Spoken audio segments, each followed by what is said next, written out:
Aleluia, aleluia.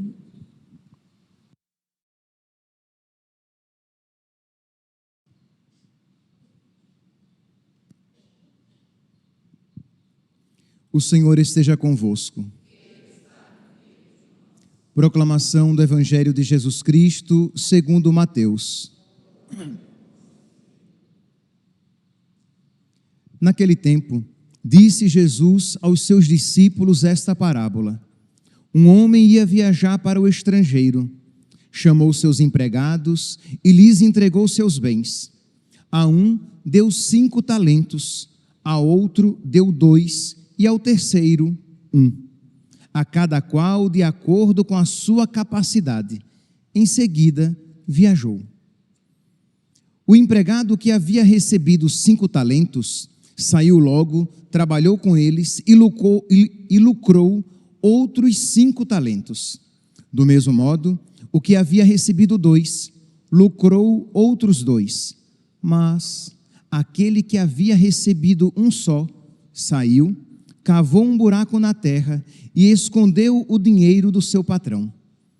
Depois de muito tempo, o patrão voltou e foi acertar contas com os empregados. O empregado que havia recebido 5 talentos, entregou-lhe mais 5, dizendo: Senhor, tu me entregaste 5 talentos, aqui estão mais 5 que lucrei.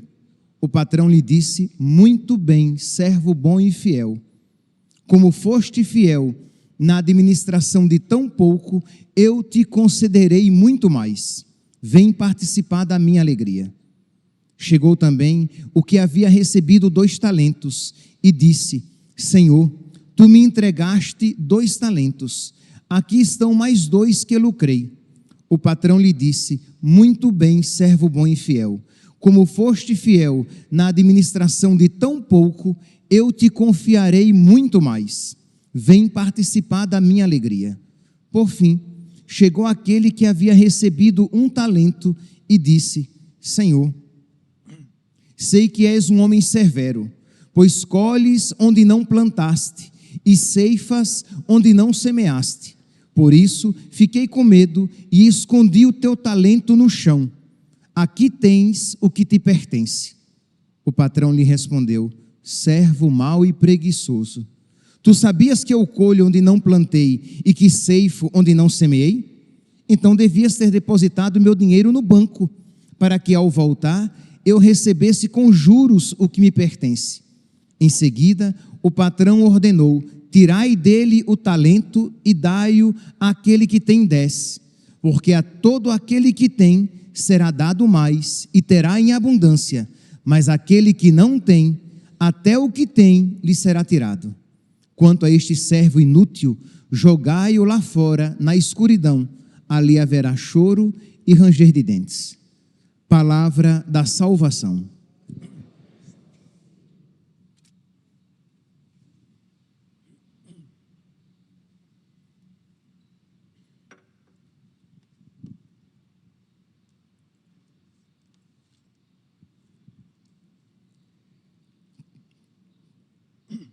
Caríssimos irmãos e irmãs, no coração do homem pecador, no coração do homem tocado pelo pecado, existe sempre a tentação de ver Deus como um adversário, de ver Deus como um estraga-prazeres, de ver Deus como injusto, de ver Deus como alguém exigente por demais. Isto é, no coração do homem pecador existe esta tentação. Quanto mais você vai crescendo na sua amizade com Deus, na sua intimidade com Deus, essa desconfiança vai desaparecendo e você vai vendo que Deus é bom, que os seus mandamentos são bons, que Deus não só é justo, mas que Deus é misericordioso e que Deus é muito paciente com todos nós e que tudo aquilo que de nós Ele exige é para o nosso bem e para a nossa felicidade. Mas esta desconfiança precisa ser expurgada cada vez mais, porque ela insiste em estar presente ali no nosso coração. E nós percebemos isso de uma maneira bem clara aqui no Evangelho de hoje. Diz aqui, nosso Senhor diz por meio dessa parábola, que um homem ia viajar para o estrangeiro. Este homem é Deus, é a figura de Deus. Chamou seus empregados e lhes entregou seus bens.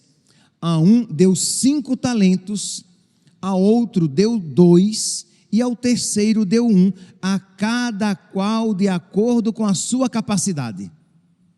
Isso é, Deus não deu 5 talentos àquele a quem deu 1, porque aquele não suportaria tal responsabilidade. Então Deus é bom, Deus é misericordioso. Então, de acordo com a capacidade de cada um, Deus deu a sua graça para que aqueles talentos frutificassem. Esses talentos concedidos por Deus, nós poderíamos dizer, são as graças concedidas por Deus a cada um de nós. Então, Deus concede a sua graça, e esta graça precisa frutificar. Todas as vezes que nós, por amor a Deus, todas as vezes que nós nos deixamos mover pela caridade, pelo amor a Deus, fazemos as coisas, esses talentos vão crescendo. Então você, por amor a Deus, claro, você vai dizer, padre, mas e a fé? Meus santos, é claro que a fé está aqui presente, porque você ama aquele em quem você crê. Então, mas você, por amor a Deus, você vai à Santa Missa, porque você quer alegrar a Deus, porque você sabe que o homem salvo, né, é a glória de Deus. Deus se alegra com o homem que é salvo, com o homem que se santifica. Então você, por amor a Deus, você vai à missa. Você, por amor a Deus, você faz alguma penitência, porque você precisa matar o homem velho que existe em você e deixar crescer cada vez mais o homem novo, ressuscitado, recebido no batismo. Quando você diz não às suas más inclinações e diz sim à vontade de Deus, mesmo que ela lhe custe. Quando você procura progredir na virtude, fazendo aquilo que é certo, e não se deixando guiar simplesmente pelas suas paixões.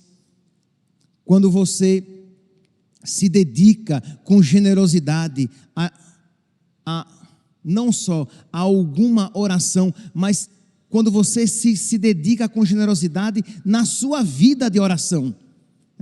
Isto é, não apenas em momentos pontuais, mas você procura ter vida de oração. Em tudo isso, você está fazendo atos de amor, porque você ama a Deus, porque você sabe que isso alegra o coração de Deus. E é claro, né, meus santos, como Deus nos ama infinitamente mais, e como nós amamos a Deus com o amor que dele mesmo recebemos, né, Deus nos dá o amor com o qual nós o amamos, e quando nós o amamos, ele nos dá ainda mais amor, e aí nós o amamos ainda mais, e aí ele nos dá mais amor ainda, e Deus quer ser amado, porque ele sabe que nisto consiste a nossa felicidade. Então, quando nós vamos progredindo cada vez mais, os nossos talentos vão frutificando, vão aumentando. A graça de Deus em nós vai crescendo cada vez mais. Pois bem, então diz aqui que Deus concedeu os talentos a cada um segundo a sua capacidade, que este homem viajou para o estrangeiro, depois ele voltou para pedir contas daquilo que ele tinha confiado a cada um. Então é uma imagem de Deus que nos concede a sua graça, e esta graça que precisa ser frutificada. Então aqui, meus irmãos, e pelo amor de Deus, aí o diabo começa a colocar no seu coração medo. Nossa, Deus vai exigir, vai prestar contas, vai querer que eu preste contas das graças que Ele me concedeu. Não é para ter medo, muito pelo contrário, é para ter alegria. O meu Senhor vai voltar e Ele vai me recompensar, porque eu tenho progredido na minha amizade com Ele. Então isso deve ser motivo de alegria. Aquele que nos ama está voltando. Aquele que nos ama, com aquele que nos ama, nós iremos nos encontrar. Então deve ser motivo de alegria e não de medo.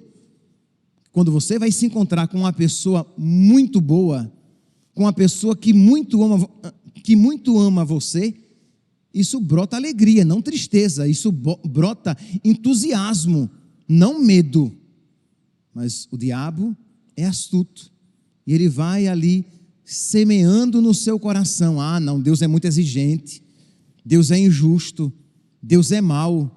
Você deve ter medo desse encontro com Deus.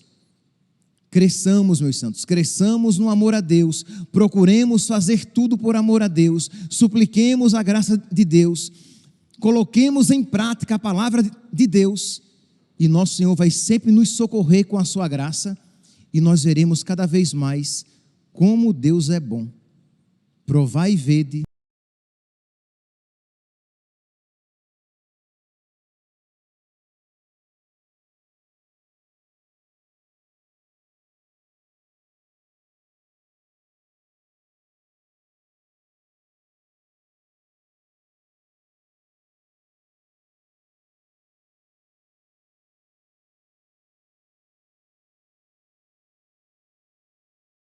Então, diz aqui que o patrão vai voltar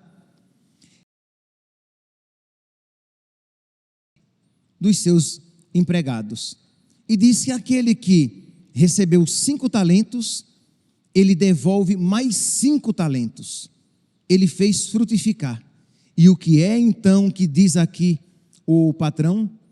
Diz: muito bem, versículo 21.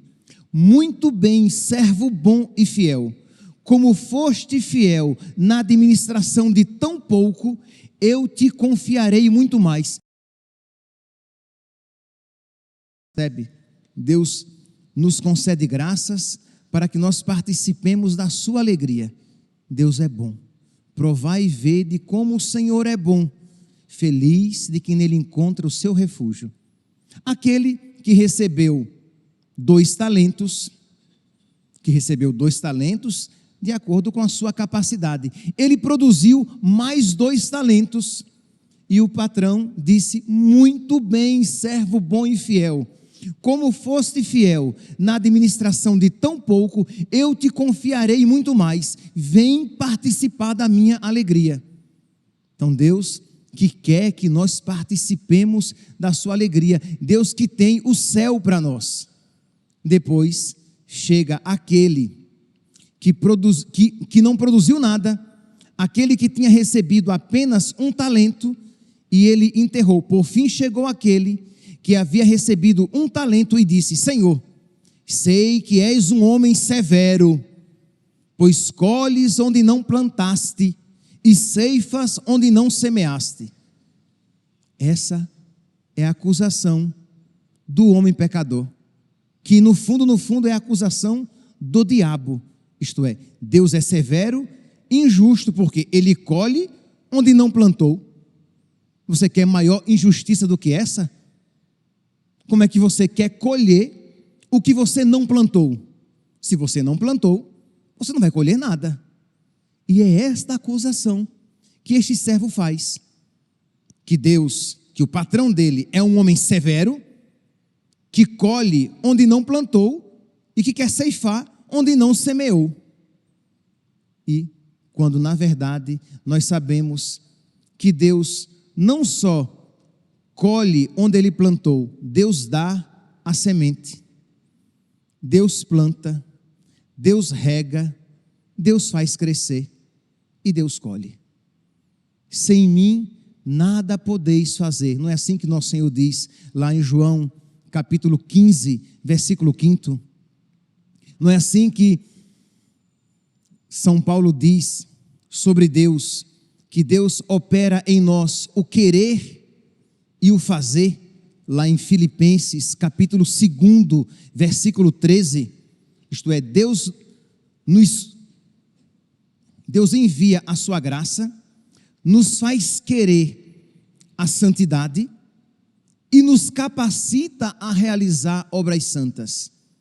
Deus é bom, provai e vede como o Senhor é bom. Vamos lá, meus santos, hoje nós iremos expurgar, extirpar do nosso coração toda desconfiança maldita, toda desconfiança mentirosa, que quer acusar Deus, que quer dizer que Deus é muito exigente, bem que Deus poderia não querer o que Ele quer, bem que os mandamentos de Deus poderiam ser menos exigentes, porque tais mandamentos são capricho de Deus. Pode ser que você nunca disse explicitamente isso, mas este sentimento está no seu coração. Isto é, bem que Deus poderia maneirar, pegar mais leve, exigir menos, quando na verdade Deus quer que nós participemos da sua alegria. Provai e vede como o Senhor é bom. Então nós não podemos, imagine, meus santos, nós olhamos para a cruz, como é que nós iremos duvidar do amor de Deus? Ele se fez homem, e Ele se fez homem para morrer na cruz, Ele se fez homem para sofrer por nós, para não deixar dúvidas do seu amor por nós, porque Ele nos amou e nos amou até doer. E não só, Ele não só se fez alguém, homem, na cruz, mas Ele se fez, entendamos aqui, coisa. Isto é, nós encontramos Jesus, seu corpo, sangue, alma e divindade, nas aparências do pão. Veja aqui o amor de Deus. Ele quer estar tão presente em nós, que se fez o nosso alimento, para fortificar a nossa alma, para nos capacitar a produzir frutos. Agora, não apenas quem recebeu 5, produzir mais 5, mas quem recebeu 5, produzir 500, produzir 5.000, produzir 5 milhões. Por quê? Porque Deus é bom. Provai e vede como o Senhor é bom. Então, eu não estou aqui querendo colocar um fardo sobre você, mas é necessário que você bata no peito e diga: eu não sou santo por miséria minha, porque eu sou um servo mau e preguiçoso, mas eu não quero ser, Senhor. Me ajude a mudar este meu coração. Mas é importante que você reconheça, por dever de justiça, que Deus é bom e você é mau e preguiçoso, que Deus tem concedido todas as graças que nos são necessárias para que nós progridamos, para que nós frutifiquemos. E se não temos progredido e frutificado, é porque somos servos maus e preguiçosos. Mas precisamos, sabendo que Deus é bom, sabendo que misericórdia e piedade é o Senhor, então nós não temos medo de pedir ainda mais, como se muito Ele já não nos tivesse concedido. Concedeu muito, mas nós, sabendo que Ele é bom, nós dizemos: Senhor, me dá mais. Vence, Senhor, as resistências que existem no meu coração. Concede-me, Senhor, a graça de ter essas barreiras que existem na minha alma derrubadas, que eu não tenha medo, Senhor, de Ti, que eu não tenha medo, Senhor, de ser santo, isto é, que eu não tenha medo de entregar tudo a Deus. Imagine, meus santos, quando um dia estivermos mortos, se tivermos sido católicos de fato, não se poderá escrever assim: aqui jaz alguém que se arrependeu de ter sido católico. Nunca. Uma pessoa que viveu plenamente a sua fé nunca vai se arrepender de ter se gastado e desgastado e ter apostado tudo em Deus. Mas se o contrário acontecer, nós estaremos muito arrependidos. Isto é, aqui jaz alguém que não confiou em Deus com todo o seu coração e ficou sempre guardando algo para si. Aqui jaz alguém que não quis produzir todos os seus talentos com medo de perder aquele que tinha. Isto é, este que recebeu ele não produziu mais com medo de perder aquele que tinha. Com medo, enterrei, toma aqui o que me deste. E é por isso então que nosso Senhor diz: pois bem, a quem tem, será dado muito mais. Isto é, quem ama a Deus, recebe mais amor de Deus, e ama mais ainda a Deus, e recebe mais amor de Deus, e ama mais ainda a Deus. A quem tem, será dado, e terá muito mais. Este que tinha perdeu até aquilo que tinha. É isso aqui o que quer dizer esta palavra quando fala que a quem tem será dado, e quem não tem, perderá até aquilo que tem. Por quê? Porque não confiou na bondade de nosso Senhor. Então nós precisamos, meus irmãos, crer na bondade de Deus. Provai e vede como o Senhor é bom. Feliz de quem nele encontra o seu refúgio. Pedir a nosso Senhor que nos conceda esta graça de nós crermos de fato na bondade de Deus, na grande bondade de Deus, na infinita bondade de Deus, para que nós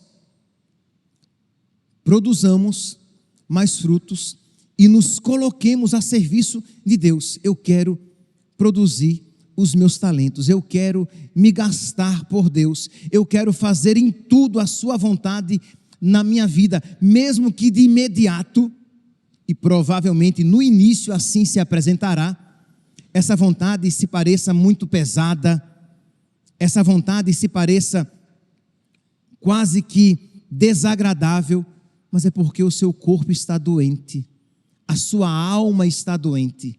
A comida, ela também é desagradável para uma pessoa que está muito doente, mas depois que ela recobra a sua saúde, ela até deseja aquela comida que antes ela rechaçava. Mas ela recusava, aquela comida lhe causava até asco, rejeição, porque ela estava doente. Ela não podia sentir nem o cheiro da comida, que o seu estômago embrulhava, mas porque ela estava doente. Quando ela recupera a saúde, aquela mesma comida lhe dá água na boca. Ela deseja aquela comida. Ela vê como aquela comida é boa, é saborosa. Mutatis mutandis, mudando aquilo que deve ser mudado, é o mesmo que se aplica à vida espiritual. Quando você está nas trevas, quando você não está progredido na vida espiritual, a vontade de Deus, os mandamentos de Deus se lhe apresentam como que exigentes demais. Mas quando você começa a viver na luz, você começa a ver, a partir da luz de Deus, como a vontade de Deus é iluminada, como a vontade de Deus é boa, como a vontade de Deus é santa, e que Ele quer no fundo que nós desfrutemos e participemos da sua alegria. Vinde participar da minha alegria. No livro Imitação de Cristo, no livro 3, o autor, ele vai dizer que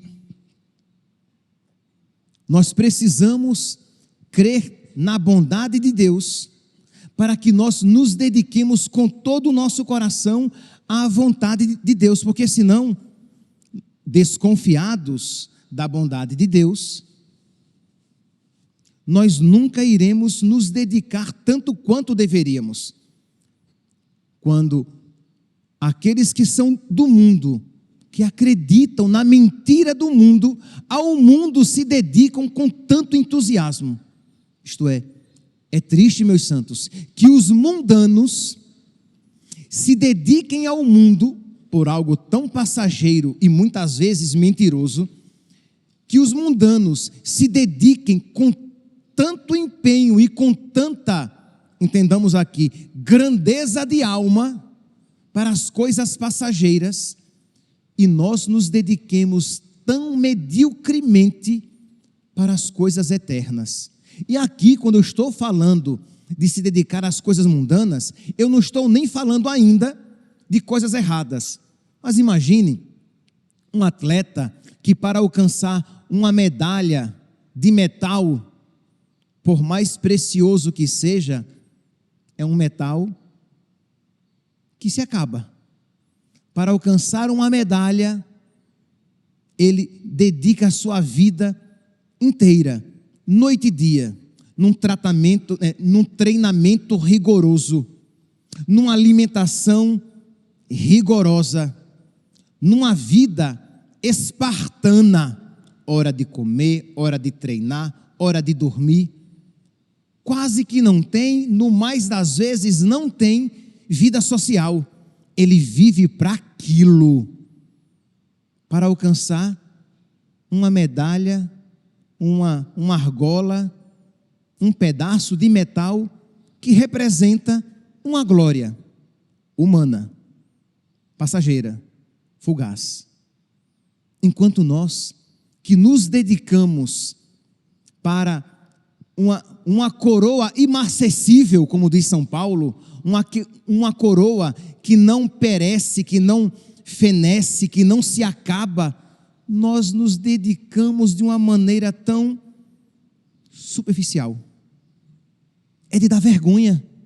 Isto é verdade mesmo que nós estamos querendo alcançar o prêmio eterno, a felicidade eterna, a felicidade verdadeira, a felicidade completa, a felicidade de Deus.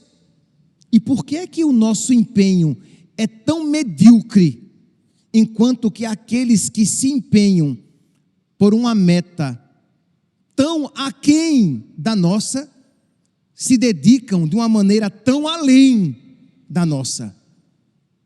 Nós precisamos pedir a Deus que nos conceda a fé. Nós precisamos pedir a Deus que Ele mude esse nosso coração. Senhor, eu creio, você vai dizer, eu creio, Senhor. Eu creio que o Senhor opera em nós o querer e o executar. Pois bem, Senhor, faz-me querer as coisas do alto, faz-me querer as coisas eternas e capacita-me a buscá-las. Faz-me querer de tal maneira a Ti, que Tu sejas a minha recompensa e que a minha vida se empenhe verdadeiramente para isso. Imagine aquelas baianas que fazem o desfile no carnaval. Quando termina o carnaval, elas já começam a se empenhar, a trabalhar para adquirir, para confeccionar a sua próxima fantasia. São pessoas, na grande maioria, pessoas pobres. Então elas passam o ano inteiro, porque cada uma adquire a sua fantasia, paga pela sua fantasia. E elas passam o ano inteiro juntando, guardando o que resta e o que não resta daqui e dali, para poder confeccionar a sua fantasia por uma glória tão passageira e tão duvidosa. Mas elas passam o ano inteiro para se revestir de baiana. E nós, meus santos, que somos chamados a nos revestir de Cristo, o que isso fazemos? Nosso queixo deveria cair nós deveríamos corar de vergonha. E é necessário que nós vejamos as coisas como tais, para que batamos no peito, dizendo: Senhor, tende misericórdia de mim, porque sou pecador. Como o meu coração é medíocre, Senhor. Como a minha fé é pequena. Eu sou um servo mau e preguiçoso, mas ajuda-me, Senhor. Eu não quero ser. E interessante que este descontentamento já é fruto da graça de Deus no nosso coração. E se Deus está despertando no seu coração um descontentamento pela sua vileza, pela sua baixeza, é porque Deus quer fazer você grande, é porque Deus quer elevar a sua alma. Então que maravilha, se Deus está despertando essa contrição, é porque Deus quer fazer algo diferente. Então peçamos, supliquemos e cooperemos com a graça de Deus, para que essa transformação aconteça. Então diz aqui, o livro Imitação de Cristo, e vamos aqui, eu disse: feliz a quem instruís, Senhor, e lhe ensinas a tua lei, para que o alivies nos dias maus. Eu, diz o Senhor, ensinei no início aos profetas, e até hoje não cesso de falar a todos, porém muitos à minha voz são surdos e endurecidos. Deus fala, mas nós culposamente somos surdos e duros de coração. Isto é, não é que a palavra de Deus não seja potente o suficiente para romper a nossa surdez. Não é que a voz de Deus não seja forte o suficiente para tocar o nosso coração. Não. Mas é porque Deus não nos obriga a ouvir aquilo que nós não queremos. E nós culposamente nos tornamos surdos e endurecidos. Eis que estou à porta e bato. Se você abrir, eu entro e mudo o seu coração. Se você não abrir, eu passo. E você perde a graça. Não percamos. Vocês que estão aqui e vocês que acompanham pelas redes sociais, cada um aqui está vendo a dureza do seu coração. Cada um está aqui percebendo a surdez da sua alma. Isto é, você ouve esta palavra e você não quer acolhê-la na sua alma, porque você sabe que ela é transformadora. Porque você sabe que se você acolhê-la, ela vai incomodar, ela vai ferir, mas ela vai curar, ela vai mudar a sua vida. Mas você não quer. Mas você então peça a Deus a graça de querer. Alguns querem, maravilha. Alguns não querem, mas sabem que devem querer. Então peça: Senhor, eu não quero, mas eu quero querer. Eu quero querer ser santo, eu quero querer ser dócil. Eu quero querer me deixar transformar. Ajuda-me, Senhor, porque existe uma luta muito grande no meu coração. Mas vinde, ó Deus, em meu auxílio, socorrei-me sem demora. Suplique a graça de Deus. Porque, meus santos, Deus quer nos transformar a todos. Mas Ele espera uma brecha que seja no nosso coração. Pois bem, continua, e já estou terminando. Continua aqui o autor do livrinho Imitação de Cristo. Muitos se comprazem, olha aqui, a vergonha. Muitos se comprazem em atender ao mundo mais do que a Deus. Com maior facilidade seguem os apetites da carne do que a vontade de Deus. O mundo promete coisas temporais e pequeninas, e é serviço com imensa cobiça. O que o mundo oferece é pequeno, é passageiro. E quem o serve, serve com empenho, com tenacidade, com determinada determinação para as coisas passageiras. Eu prometo bens sublimes e eternos, e se entorpecem, se adormecem os corações dos mortais. Isto é, corações indiferentes. Deus oferece a vida eterna. Deus oferece a felicidade eterna. Deus oferece a participação na sua natureza divina. E nós nem nos encantamos com isso. Peça, meu santo, peça a Deus mais fé. Peça a Deus que Ele transforme o seu coração. Reconheça: meu Deus, tenha misericórdia de mim, eu sou um servo mau e preguiçoso, mas eu não quero ser um servo mau e preguiçoso, eu quero produzir muito os meus talentos, porque eu quero entrar na tua alegria. Ajuda-me, Senhor. Quem me serve e obedece com tanto empenho, é uma pergunta, quem me serve e obedece com tanto empenho em todas as coisas, quanto se serve ao mundo e aos seus senhores? Isto é, você que se dedica com tanto empenho para as coisas do mundo, será que você se empenha também para as coisas de Deus com empenho semelhante? Cora de vergonha, servo preguiçoso e descontente. Cora de vergonha, porque aqueles, os do mundo, estão mais prontos para se perderem do que tu para encontrares a salvação. Que nós peçamos então, meus santos, por intercessão de Nossa Senhora, de São Miguel, dos nossos anjos da guarda, a graça de nós correspondermos cada vez mais com a graça de Deus, para que não sejamos mais, pelo menos, servos maus e preguiçosos, mas estejamos nos preparando para entrar na alegria eterna do nosso Deus. Louvado seja nosso Senhor Jesus Cristo, para sempre seja louvado.